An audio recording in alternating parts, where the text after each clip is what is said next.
So this morning we have Christopher Berry, um, and he will tell us about the intriguing secret lives of black holes. Christopher? Cool. Thank you, Xiao. Good morning, everyone, or good afternoon. So it's a pleasure to be able to speak to you today a little bit about how we can use gravitational wave astronomy to uncover the way that black holes form and how they evolve.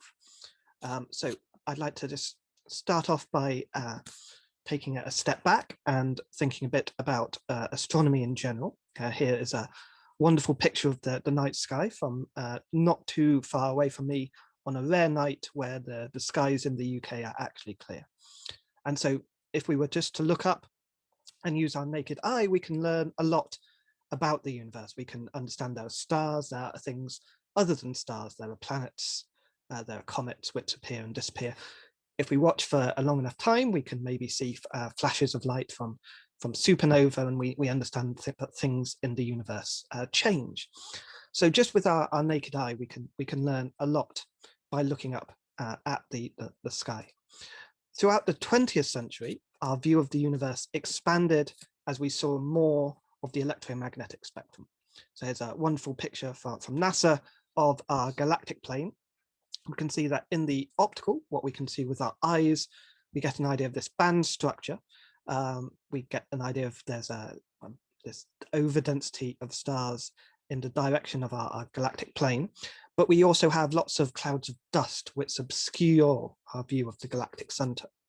However, if we would move to the infrared, we can see through this dust, we can get a better image of what's going on in the center of our galaxy.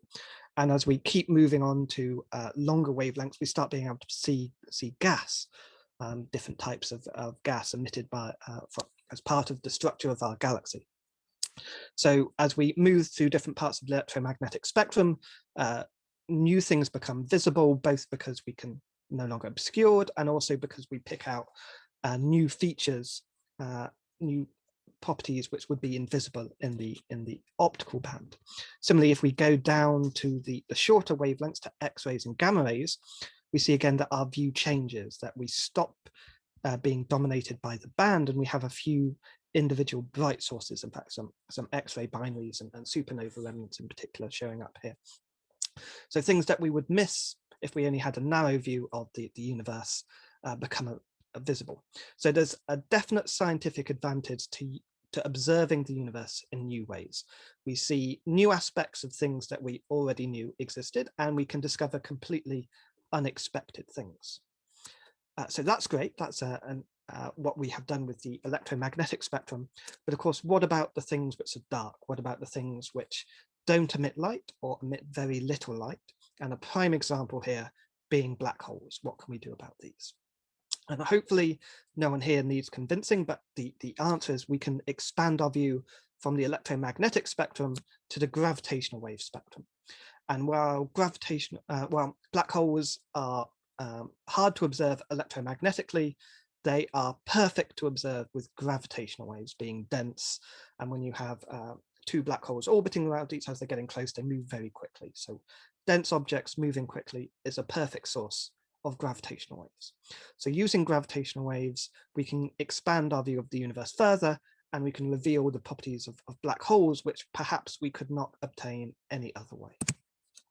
Now, this first happened back in 2015, where we got our first gravitational wave detection. And this, in fact, came from the merger of two binary black holes. So if you look at the data here, you can see it starts off with the slower, quieter in spiral that gets louder and quicker, and we get a merger and ring down here. And looking at the signal, we can infer the properties of the source black hole binary system, which is great. And then by putting together many observations, we can start to uncover the population properties, and so understand the physics of how these systems formed and evolved. So really, in this talk, I want to go through what we can do going from the first observation to where we are now, which is with many observations. So this is a plot showing the approximate growth of our catalogue of gravitational waves. This is showing the number of detections and candidates emitted throughout the first few runs. And you can really see the uptick in the rate of discovery as the sensitivity of detectors increases. So one aspect I also want to mention in this talk is what we can do with large numbers of detections. And while these large numbers may seem quite a way off because of the way that the detector network increases in sensitivity, it's actually just a few years timescale potentially until we have these observations, which I think is incredibly exciting. Okay, so quick outline of what we're going to talk about. We're going to start off talking a little bit about gravitational wave astronomy and how we go from these few wiggles measured in gravitational wave strain to understanding the source properties. Going on from that, we'll talk a little bit about the physics of binary systems, which we can hope to uncover from our population analysis in particular. And then going to end off talking about a few of the more unexpected discoveries and how they can pose some mysteries to our understanding of binary evolution. Okay, so let's begin talking about gravitational wave astronomy and talk a little bit about the signal that a binary black hole system emits. So here's a nice numerical relativity simulation from the XSS collaboration. We have the two black holes, the black spheres representing their event horizons, spiraling together. This surface underneath represents the space-time curvature, and at the bottom is the gravitational wave signal. So you can see it starts relatively quiet and slow. As the system orbits, it emits gravitational waves. They carry away energy and angular momentum. So the orbit shrinks, the binary gets faster. We have a runaway emission of gravitational waves as we emit more and more gravitational waves as the orbit tightens. Eventually, as we get very close together, the two black holes will plunge in to form a single bigger black hole. This is what we call the merger. Here it is. And then this final black hole will radiate away gravitational waves as it settles down to its final Kerr state, which we call the ring down. Now, the properties of these signals depend on the properties of the source. So here's an image showing our first 3 detections. It's from a paper back when GW 151012 was known as LVT 151012, as it's we weren't quite sure if it was real or not. We now are more confident in that.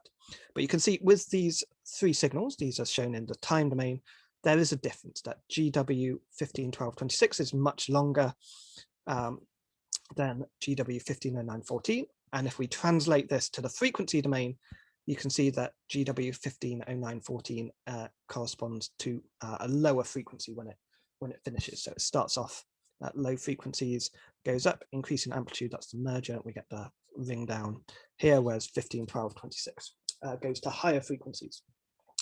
And this is really telling us about information of the masses, that more massive binaries, the black holes, not only heavier, but they're physically bigger.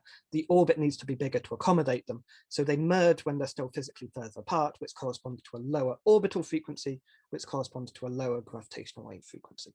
So lower frequencies equals bigger masses from this point of view. Now, the way we infer this is because we have the predictions for what the waveforms look like, similar to the numerical relativity simulation we just showed. So we can compare that to the data, weighting by the noise in our detectors, that's these blue and red curves here, that if we see a signal where there's little noise in the detector, we're more surprised than if it's very noisy, so we can do a statistical analysis weighting by the noise to understand how significant the signal at different frequencies is, and combine this all together to get a measurement of the masses. So here we are translating our first 3 detections to probability distributions in terms of the primary mass, the larger mass of the binary, and the secondary mass, the lower mass. We see that 151226 is indeed lower mass, as we expected, and 150914 is higher mass. These curving lines correspond to lines of approximately constant chirp mass. Chirp mass being the combination of masses that really controls how rapidly we in-spiral. So we see lower mass, we get this degeneracy out quite nicely. Higher masses, this becomes less important because we have less in-spiral. The merge and ring down are really governed more by the total mass of the system. So this is roughly a line of constant total mass. However, near equal mass, total mass and chirp mass are basically the same sort of line. So it's a mix of those two there. Okay, so let's move forward. That was our first observing one. This is after the second observing one. We have filled in this mass plane quite nicely. We also have our first binary neutron star in GW17817. However, we're going to ignore that for the purposes of this talk and just concentrate on the black holes. So you can see we do have a nice range of masses. We get more at higher masses. That's really a selection effect because with the gravitational wave signals are intrinsically louder for higher mass systems. So we can pick those up at further distances, makes them more probable that we see some. Okay, translating now to the end of the first half of our third observing one, remembering our uptick in number of detections, we see this plane is really filling in. So this is now translating to total mass and mass ratio to try and make it a little easier to read, but hopefully you can still see that we just have a mass of signals because there's so many overlapping. These lines here at 3 solar masses really marks the line at which we would expect binary black holes compared to anything else. Potentially we could have black holes below this line, but we shouldn't have anything other than black holes above this line. And we can see we start to have our first detections where we can constrain the mass ratio away from equal mass, and we have a range of masses going from component masses from quite low to quite high, and we'll come back to this idea a bit later. Now, put these observations in comparison to what we knew about black holes before. Here's a little infographic showing the comparison of masses seen with black holes with gravitational waves compared to those with X-rays.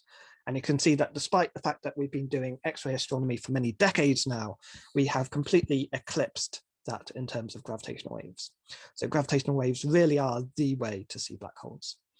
Maybe this is a little bit unfair in comparison because of course we have 3 black holes for every 1 in gravitational waves to X-ray, and equally this is only showing the X-ray systems for which we have a very reliable mass estimate. So there are more X-ray systems, but the idea is gravitational waves are definitely going to give us the most information going forwards on the population. So it's really useful to understand how to use a large number of detections here.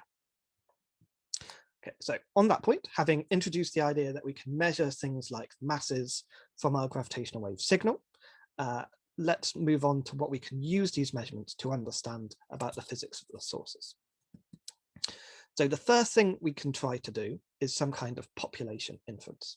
So we can put together our many observations, and instead of asking the question of, given this particular stretch of data with one signal in, what are the properties of its masses and distance and so on, we can say, given this collection of observations, what is the probability distribution describing the population of, say, primary masses here? So not looking at the mass of each one in turn, but saying, assume they're drawn from some distribution, what is that distribution?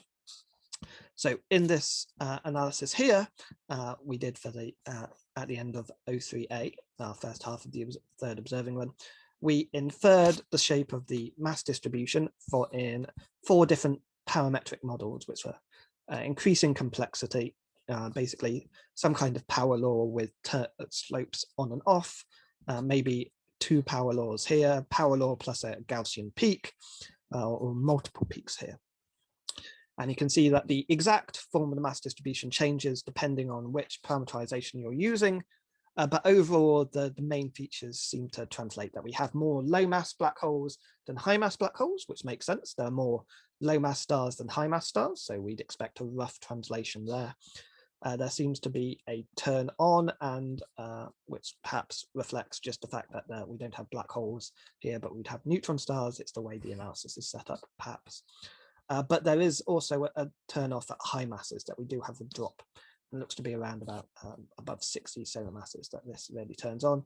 And there does seem to be some preference for some structure in between, so it's not a featureless spectrum. Okay, so we can do these type of population inferences, and we can understand that we do have a family of black holes, that we have some small ones, we have some big ones, and we can get the relative fractions of these. So what can we do mapping from the masses of these black holes back to the sources they came from? And what questions do we really want to answer? Now, binary stars, as shown here for Tatooine, are very common in the universe. In fact, that our sun is somewhat of a odd case that it's only a single star. Most stars in the universe are in binaries or higher multiples. So understanding how binary stars evolve is very important for understanding astronomy as a whole, for understanding life on exoplanets, for understanding production of the heavy elements, for understanding how galaxies evolve. We really do need to understand how binaries evolve. But when you have two stars together, there are many interactions between the stars, particularly if they're close, which are important and which we don't currently understand. So this is one of the things we can hope to figure out from looking at our gravitational wave observations. From looking at the end point of this binary evolution, we can infer something about how these stars live their lives. We can also ask the question of, did they live their lives completely together, or was the binary dynamically assembled? So commonly, when people are talking about the formation of gravitational wave sources, there are a couple of main channels they talk about. Here we have isolated binary evolution. This is saying, what if we had two binary stars close together that lived their entire lives together? And in this evolution, we have a number of stages that the binary must survive. So we have Roche lobe overflow, where one of the stars gets a bit older, it starts puffing up, and so mass can be stripped off and spiral onto its companion. We have a supernova explosion, maybe a collapse, maybe that gives it some kick, maybe that rearranges the orbit somewhat. We could have another episode of mass transfer. This might be when we'd have an X-ray binary phase. And if this mass transfer is fast enough, such that the accretor cannot accept all of this mass at one time, we could get the formation of a common envelope. So we could have the compact remnant or a small star and the core of the other star in one surrounding envelope. This envelope offers some drag, so we'd expect the two objects to spiral in, translate some of their orbital energy into the envelope to eject that. Sorry, excuse me. And perhaps this tightens the orbit, which brings them close enough to merge. So this common envelope channel is one of the ones people quite often talk about in terms of getting objects close enough to merge. That's not necessarily possible. We could maybe just have stable mass transfer, which doesn't go into this runaway process. Or maybe we could have the stars starting really close together, spinning each other up, and you get a chemically homogeneous evolution where the spin mixes all their components, so the stars never expand. So you can get them being quite close, never engulfing each other, and maybe forming two objects at the end. So that's generally an isolated evolution, and there's lots of uncertain physics here. So exactly how mass transfer works, how much mass is accepted, how efficient this common envelope process is in terms of shrinking the orbit are all currently uncertain. Equally, the magnitude of supernova kicks, the amount of mass stars lose as wins, we also don't currently know. So these are all things we could hopefully measure. Another way we could form binaries is dynamically. So maybe in a globular cluster, in a nuclear star cluster, instead of worrying about keeping the stars together and not merging them too early or keeping them too far apart so they don't merge, we just have a lot of stars and remnants in a very small area, and then there's a probability that every so often they get close enough together to form a binary.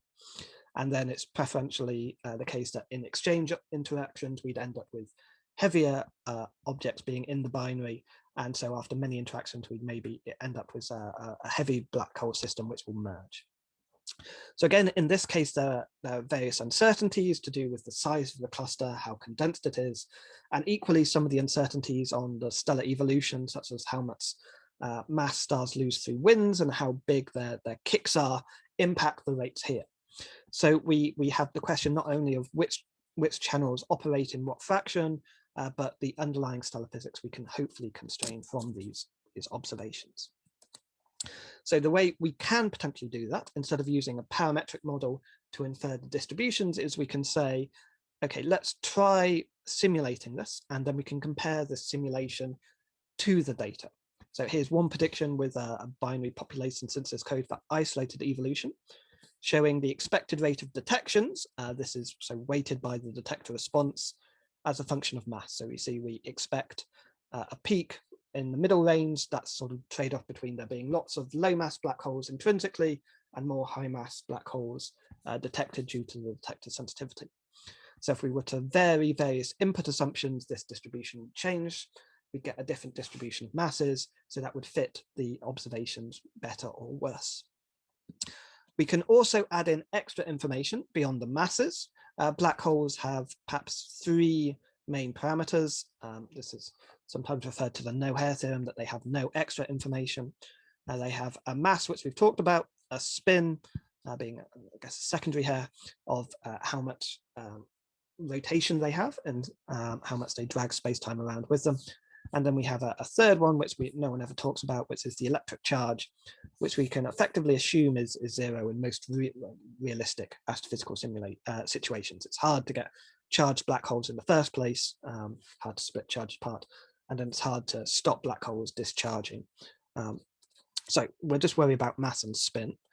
We talked about mass. Spin is nice because we have a magnitude, which tells us how spun up the black hole is, and uncertainty is what the birth spin of black holes is, and then maybe they would be spun up by accretion. But we also have the orientation. So here is one of our observations, and the plot shows what the primary and the secondary spins here. We measure the primary spin a bit better because it has a larger impact on the evolution of the signal. But here in this direction, if it was, that means it's aligned with the orbital angular momentum. That's kind of what you'd expect for isolated evolution. They binary formed in the same way. We'd expect the stars to be spinning. The various tidal interactions and mass transfer should align the spins. The supernova kicks should misalign things a bit. So we generally expect the binaries to be mostly aligned, but not perfectly aligned for isolated evolution. Whereas if they formed dynamically, we're just throwing black holes together. So we'd expect a sort of uniform distribution of spins when we look at many observations. So generally things where we're kind of aligned is evidence for isolated evolution.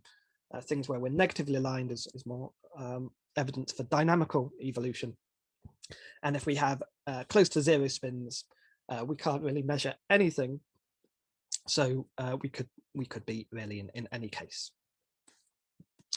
Okay, so in a recent study led by a former grad student of Mike Zevin and others, we put in predictions for many different formation channels, isolated evolution via the various channels, which we'll note as field evolution, and dynamical formation in globular clusters and nuclear star clusters. And we tried to infer the branching ratio, that is this beta, for the different channels. So this plot here shows a probability distribution for the branching ratio. So field plus dynamical should sum together to 1. And this shows the fraction intrinsic and the fraction weighted by detection effects. So looking at this black dotted line, you can see we prefer a large fraction, a high beta field coming from isolated evolution. So we prefer the population being dominated by isolated evolution, but we can't exclude pretty much any value here. We can go down to very low values. And equally, looking at this side, we prefer a minority to come from dynamical evolution. But once you weight in the detection effects, because the dynamical channels tend to be a bit more massive overall, we see that the mixing fraction is much more equal in terms of the detected population. And our real takeaway from this is that if you're trying to explain the current observations, you shouldn't assume they all come from one channel. If you assume they all come from one channel, you're probably going to bias your inferences because you're contaminating the population and you're not allowing enough freedom to fit all the observations. So that explains the dotted lines here and what we're finding. In addition, we have some colored lines here, and what these show are fractions with different initial birth spins of the black holes. So this is the spins the black holes are born with. We allow the spins to evolve after birth, but this is just saying how stars collapse down to form black holes. And we have different spins, a discrete grid, which we included in this inference. So in some effect, we're marginalizing out these different populations. So the area under the different colored curves show you the relative weight for support for these spins. So you see that we have the most area under the largest spin, the smallest spins. So in general, we prefer low spins. The high spinest here, 0.5, has the least support. However, if we work the other way and say, if we did know that they had these larger birth spins, that would move us towards a greater preference to having a larger fraction of dynamically formed binaries. And this basically comes from the constraint that we measure the spins aligned with the orbital angular momentum quite well. And we find that generally there's support for that to be low. So if overall spins are high, yet the component aligned with the orbital angular momentum is small, that means the spins must be basically pointing in the orbital plane. And the only way you generally get that is via dynamical interactions. So we need to have dynamical interactions if spins were high in order to be consistent with observations. Okay, so far all we can really conclude is there's a mixture. Maybe we prefer low spins. As we move forward, though, we can hopefully get tighter constraints on this. And that roughly goes with the square root of the number of observations. We can also ask the question now, what about these particular parameters of binary stellar evolution?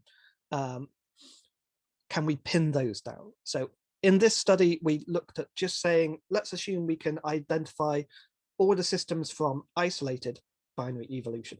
And let's say we have now 1,000 observations. So this is now simulated data, not the real data. How can we constrain the magnitude of supernova kicks, the efficiency of common envelope evolution, and mass loss at various phases in binary evolution? So Wolf-Rayet stage and luminous blue variable stage. So what we show here is the standard deviation for these measurements for various realizations of the universe. So we have some scatter here because in different realizations of the universe, we get a different set of observations. And what you can see is that after 1,000 detections, we generally have few percent measurements on each of these. The kicks are most uncertain. Common envelope evolution and mass loss rates, those really come into the measuring the merger rates and the mass distribution. We can get these down to just a few percent. So once we have 1,000 detections confidently from one channel, which is maybe a few years after running the detectors at design sensitivity, we'll be able to make these type of precision measurements of the binary evolution. So we'll really translate what is the current state of understanding binary evolution, which is quite approximate, to something which is much more precise, sort of similar, I think, to the transition that happened in cosmology in the 90s or so.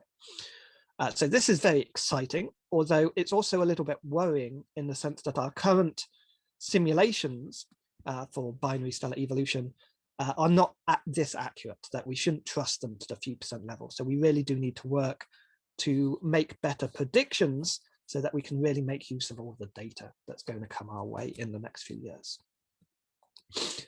Okay, so we talked about gravitational waves giving us information on masses, spins, the number of systems out there. We've identified some of the areas of astrophysics we're currently uncertain about in binary evolution, highlighted how populations can maybe fix these, but also we have this caveat that we do need reliable predictions in order to compare to observations to get meaningful results out of.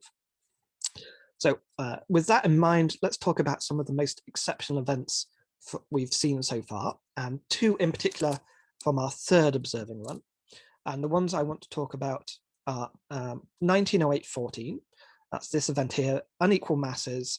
The secondary mass is around about 2.6 solar masses. So this is in the range where we're not sure if it should be a neutron star or a black hole, which is unusual. And we're going to talk about 1905-21, the most massive system. This formed to the merger product is something which we would classify as an intermediate mass black hole, but the masses of the two black holes that formed it are also interesting. So just to highlight these systems, 1905-21 is this high mass binary up here, and 1908-14 is this system here. You can see the unequal nature of the components. This component here lies in the gap between observed black holes and neutron stars. This plot now has the neutron stars from electromagnetic observations and gravitational wave observations on here. We're still quite behind gravitational waves versus electromagnetic observations when it comes to neutron stars. Lighter, harder to detect with gravitational waves, very nicely detected with radio observations. So there's potentially a mass gap between neutron stars and black holes, and this is where this component comes from for 1908-14. So let's take a step back and look at the expected mass distribution for remnants as a function of the initial mass of their star. So this is 0-age main sequence, the mass of a star that's born, and this is the mass of the remnant that it leaves behind. This is just for single stars now, stars living in isolation without a binary component, as that's much simpler. And you can see in general, we have a trend that as you go to higher masses, you expect a higher mass remnant left behind. These plots show different metallicities, so different fractions of elements other than hydrogen and helium in them. For solar metallicity, which is quite high metallicity, you see that the stars lose lots of mass at high masses, so we can't really get a black hole that's greater than around about 20 solar masses or so. They just too hot above that, they emit too much material, they have too strong winds.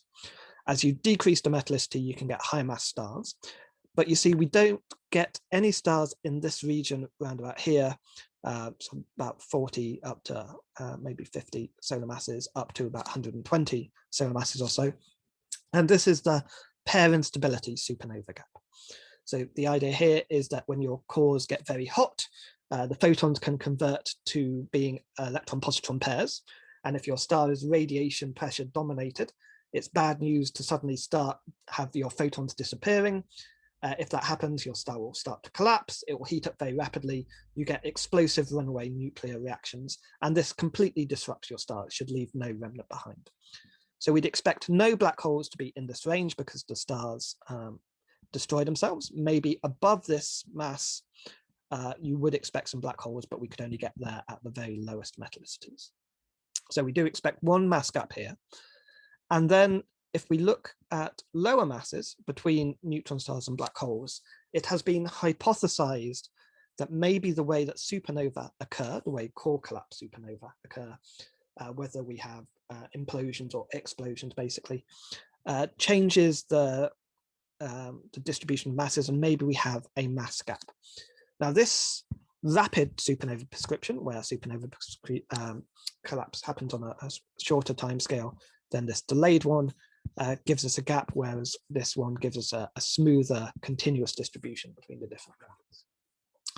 Now, this rapid prescription was proposed to explain the mass gap that seemed to be shown in X-rays. So it's really a post hoc model. And so you'd expect that if we found something which is 2.6 solar masses, we'd have a hard time explaining it with this supernova model, because this predicts nothing in this mass gap, whereas the delayed prescriptions should predict this better. So naively, we'd expect to be able to say, we don't like the rapid prescription anymore, the delayed prescription is the proper way to describe supernova. And so we've answered one question about binary evolution already. However, this is for single stars, and we need to allow for the fact that when we have binary stars, we can have mass transfer, we have more complicated physics going on. So maybe there are ways where we can form 2.6 solar mass objects, even with the rapid prescription. So in a study we did, we tried to look at this. We tried to simulate changing various bits of physics. So here's changing the common envelope prescription to see if we could explain GW 1908-14's masses with isolated binary evolution. And you can see that even adding in the complexities of a binary evolution and mass transfer, we really can't explain the masses seen with the rapid prescription. So we do really need the delayed prescription to explain the system. However, it's still very rare to have something with this mass ratio in the delayed prescription. So it's still difficult to explain this observation with the delayed model. So to look at this in another way, let's not look at the masses, but look at the rates. And here we tried to be optimistic. We said, let's describe anything that's 1908-14 like as having a similar mass ratio and total mass. Let's not worry about getting the component masses quite right. So maybe we could still have some rapid systems which are in the same sort of ballpark. And so we looked at the rates of these in our observations versus our predictions. So the bands show current observational constraints, and the symbols show predictions from our models. And so the binary neutron star rate we can match quite nicely. The binary black hole rate, blue and triangles we can match pretty well. Neutron star black hole currently only have an upper limit for the observational rate, but our predictions are safely below that. And then we come to 1908-14-like systems, and you can see that our predictions for all channels are way below what the observations say. So we can't make enough of these 1908-14-like systems in any case. So it might be that we're missing some piece of physics to explain this. It might be that we have another channel other than isolated binary evolution producing these systems. However, it's generally quite hard for dynamical interactions to produce things of these mass ratios either. So it does seem like maybe there's some extra bit of physics that we do need to include in our models.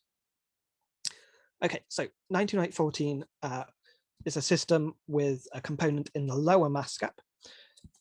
1905-21, now, if you look at its component masses here, around about say, over 40, maybe up to 80 solar masses or so, this is in the upper mass gap, the pair instability supernova mass gap.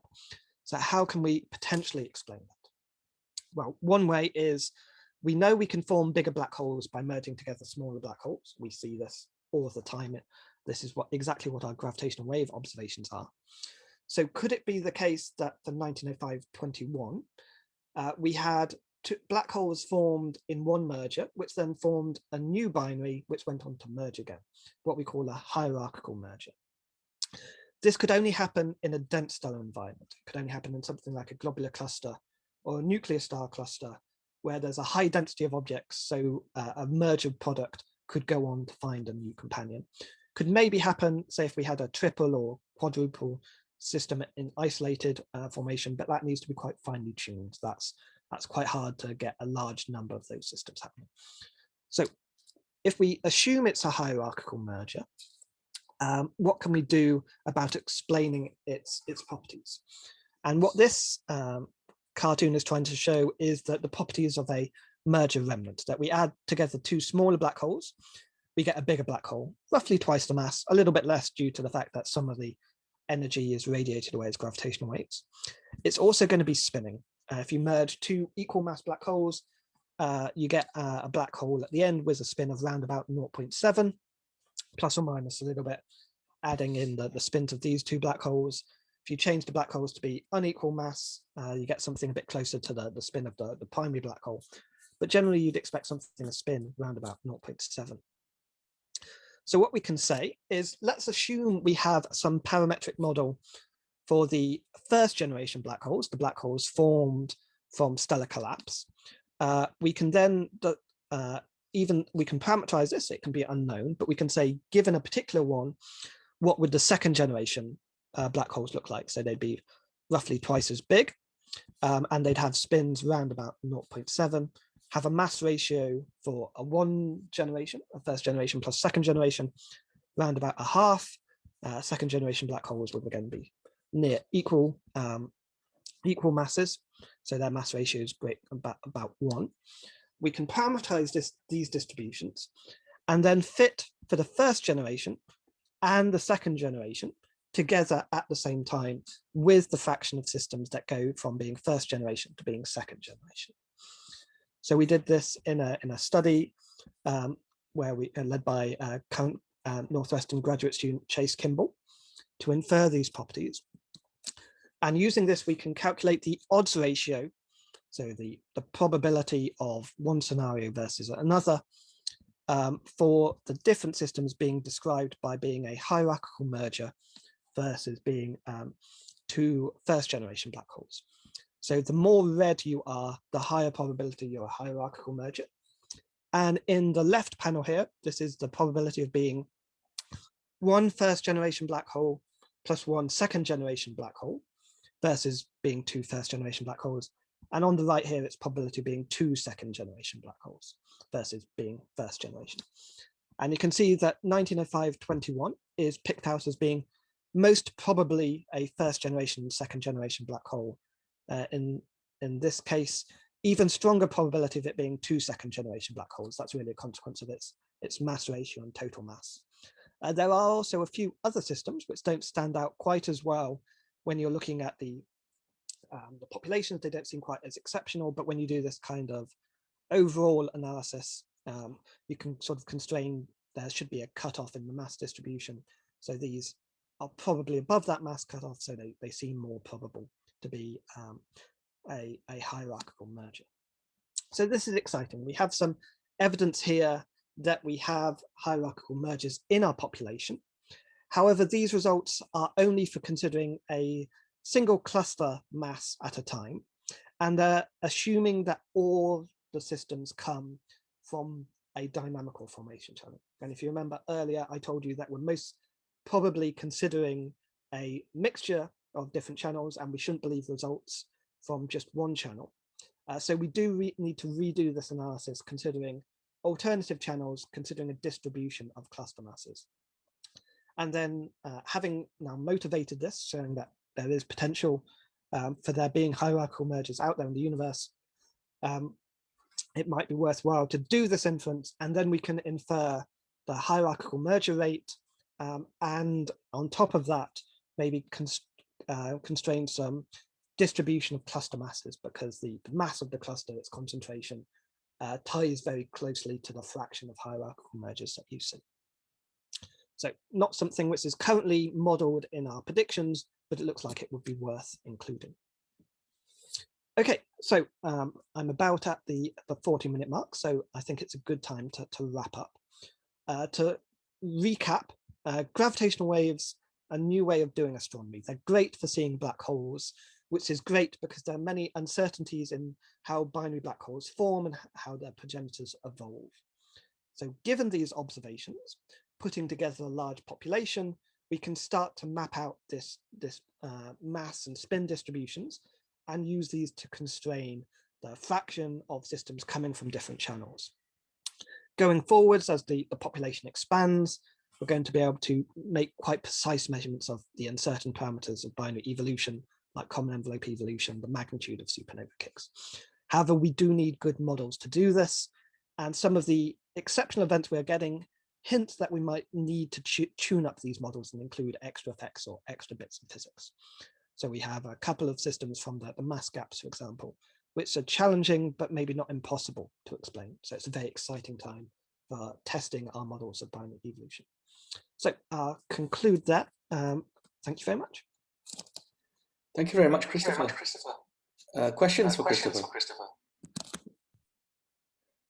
Go ahead, Martin.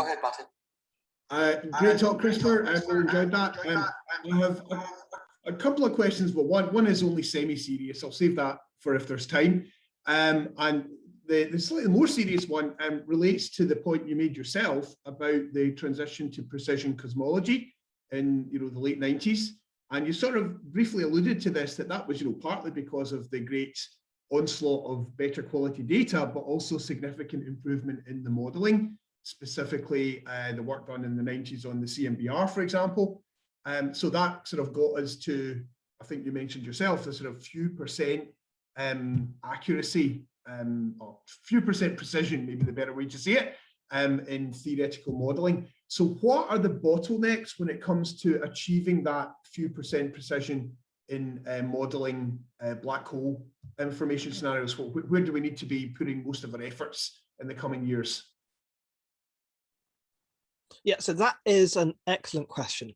And I think there's the real answer here is actually in improving the computation efficiency of how we generate binaries. So in order to do population synthesis, in order to make a large population of binaries, you need to simulate many millions of binaries. Only a small fraction of binaries will end up as merging binary black holes, so you have a bit of wastage in throwing away binaries that you don't care about, and then you need enough binaries left over to reconstruct the population. So you need millions of binaries to do that. And then you need to do that for many different set of input parameters in order to see how your predictions vary, so you can then do the fitting to measure the uncertain parameters. So you need to simulate a huge number of binaries. And simulating a binary is computationally expensive. At the moment, a lot of the population synthesis codes are based on very approximate fitting formulae. So these are great. These are analytic formulae. You can calculate them in a fraction of a second, millisecond timescales. So you can do this type of large-scale population synthesis. However, because it is approximate, because it doesn't properly model the binary interactions, it does include systematic uncertainties. So we want to use better simulations. We can do better numerical simulations of binaries. We need to find a way to map those to something which can be evaluated in a very short time scale so that we can do this type of population synthesis. So that's really the key step that's missing currently.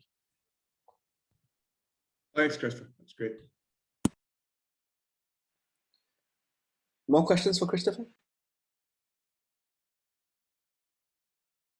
Could I ask my semi-serious one, Sean? It'll be very quick. Yeah, okay, go ahead. It's as Christopher knows, and many on the call will know, we've had quite a lot of interest in recent weeks about our collective noun for black holes. And given that you're focusing on what we learn from populations, I wonder if you had a favourite as to what the collective noun for black holes should be.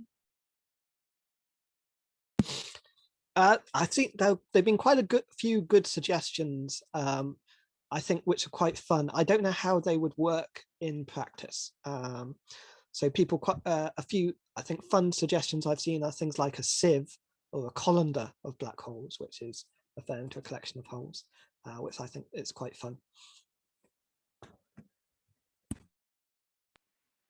I've seen suggestions that it should be called a kit patch. No, a thorn patch. Sorry, I got it wrong. A thorn patch. But anyway. More questions for Christopher?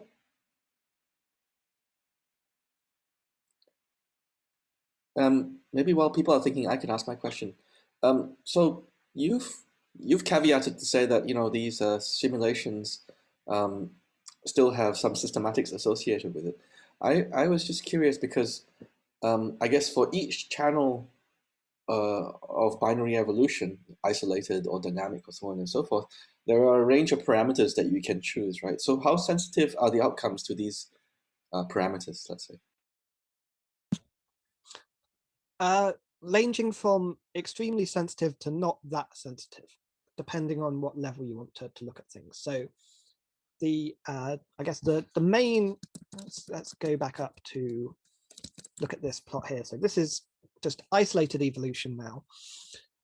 And sort of the main properties you get, the overall mass scale, that's pretty robust. You can, so first order, there's not too much you can change there.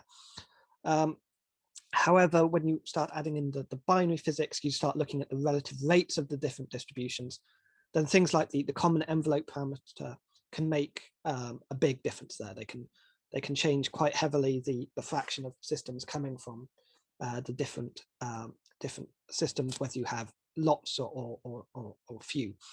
The winds, which will then determine where your final mass is, those are currently very uncertain, particularly for high mass stars, because we lack observations there. So this, while it doesn't change the overall population of masses, we know they're somewhere between here and here, it will change the relative rates, and it will change the relative rates as a function of redshift quite heavily. So the nearer universe being higher metallicity, further universe being lower metallicity, your fractions coming from different amounts there will impact the rates you get. Looking at the dynamical channels, the size of your cluster, how that evolves throughout cosmic history. Again, we don't have good observations of globular clusters far away, will impact the number of systems we have, how you interact with each other and kick things out. So there are big uncertainties there.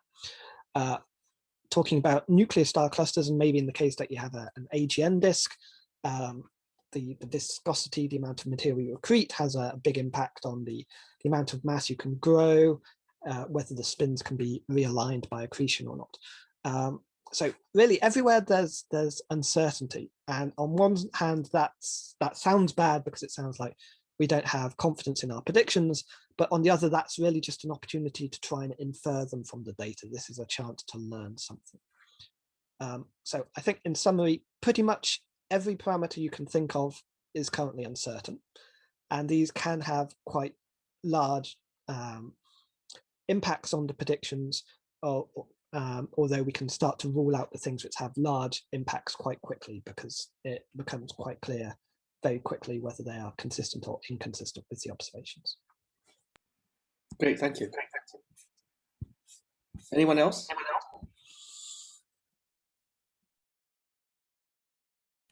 I suppose I've got a question I could ask.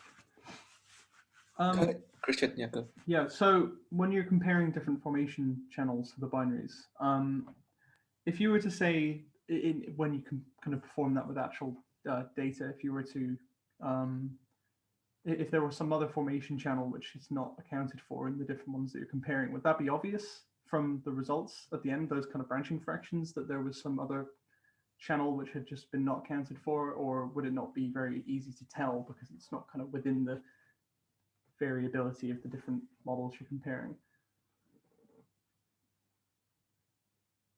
Yeah, like that. Yeah, so excellent question. Skimming through my bonus slides here. So this is the results we actually had from our study. Actually, let me go back up one. So as I mentioned, we considered multiple different channels.